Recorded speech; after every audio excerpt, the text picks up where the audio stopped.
जो सबसे क्षमा मांगे कि हमारी ताकत नहीं हो पाई और हमने वो नहीं कर पाया। वहां से निकले, देखो महाकाल बाबा की कृपा के झलरिया मठ पे मिले हुए अधिकारी बाहर बोले, क्यों महाराज जी कुछ व्यवस्था हुई? हमने उनसे कहा, काका जी हमने कहा कोई व्यवस्था नहीं है और अब हमें जमीन नहीं मिल रही, बहुत चाय तक नहीं पी है, मन ही नहीं लग रहा, तो हमें वापस जा रहे हैं। ये बोले इधर आओ थोड़ा अंदर। तो काका जी मठवाए जो होते हैं हमें अंदर लगा गए और उन्हें बैठाला। उन्होंने कहा कि एक काम करो, एक प्रबंधक सदस्य राजेंद्र कलेक्टर के बाद किसी की चल रही है तो उज्जैन में उन्हीं की चल रही है, हम उनको बुला रहे हैं। उनने लगाया फोन, गुरु जी प्रणाम कहा और बोले महाकाल मंदिर में था, बोले एक महाराज जी छोटे से यज्ञ करना चाहते और थोड़ी व्यवस्थाओं में दिक्कत हो रही है, आप थोड़ा सा समय दे दो।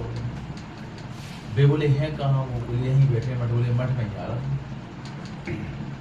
वे गाड़ी से आए, गार्ड उनका, ड्राइवर ने गेट खोला, आए जैसे सबसे पहले तो राजेंद्र गुरु ने प्रणाम किया, सबसे पहले पैर छू, फिर बैठे से उनसे बात हुई। बोले क्या परेशानी आई, इतना बड़ा यज्ञ उज्जैन में करने आ रहा है, वो बहुत अच्छी बात है, बताओ क्या करना है? मेरा जमीन नहीं मिल रही, मठ तो ये मिल गया रुकने के लिए, कथा हो जाएगी, साला हो जाएगी, ये किस साला को जमीन। तो बोले कितने दूर चाहते हो? आस पास चाहते, नहीं चाहते। तो बोले एक काम, सामने चले जाओ, गंगा गार्डन वो देख के आओ। तो हमने कहा वो गंगोत्री गार्डन है तो वही बगल में। हमने कहा वो तो हम देख के आए गंगोत्री गार्डन। उनसे हम 5 लाख रुपया दिया है, 5 लाख रुपया जमीन को।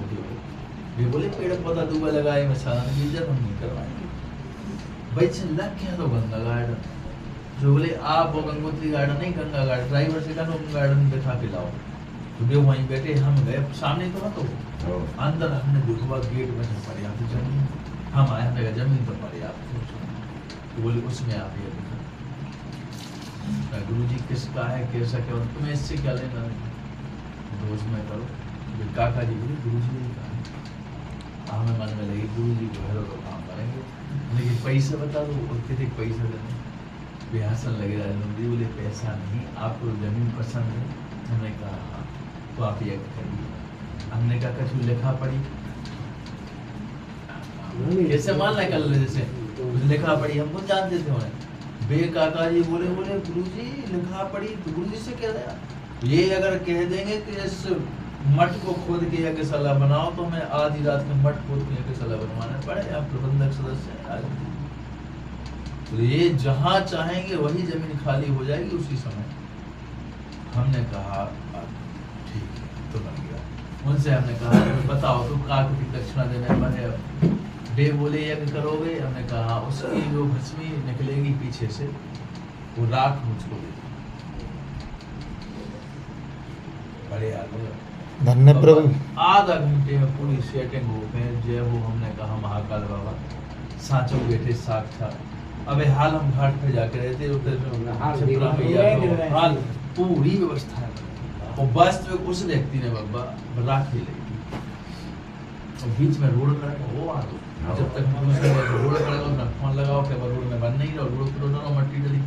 वे बोले मुझे देनी पड़ी वो जमीन, मैंने दान दे दी है महाकाल के लिए। अरबन की जमीन है, हमने दान दी। आप पीछे देख लो, पीछे देखा नहीं, समझ में आया कि पीछे फिर एक जमीन और बोली वहां देख लो। जब तो वो ठेकेदार बोला, बोले मैं थोड़ा नाप लूँ।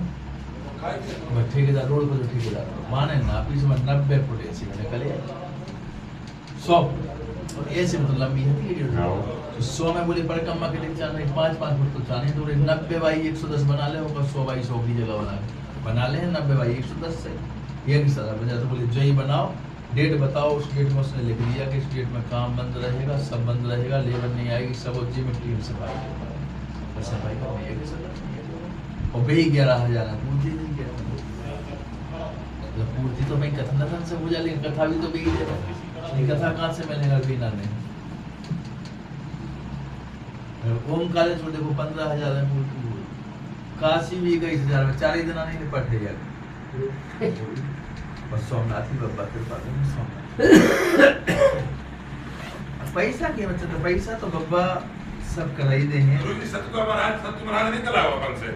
हाँ सतगुरु बाबा सतगुरु कला तुम तो नदी के बाजार पे ये तुम तो हते बस समझ नहीं है वे गले बात रख चले आओ आश्रम में। हाँ हमने कि हम काशी नहीं छोड़ रहे को भाई यही बात है काशी नहीं छोड़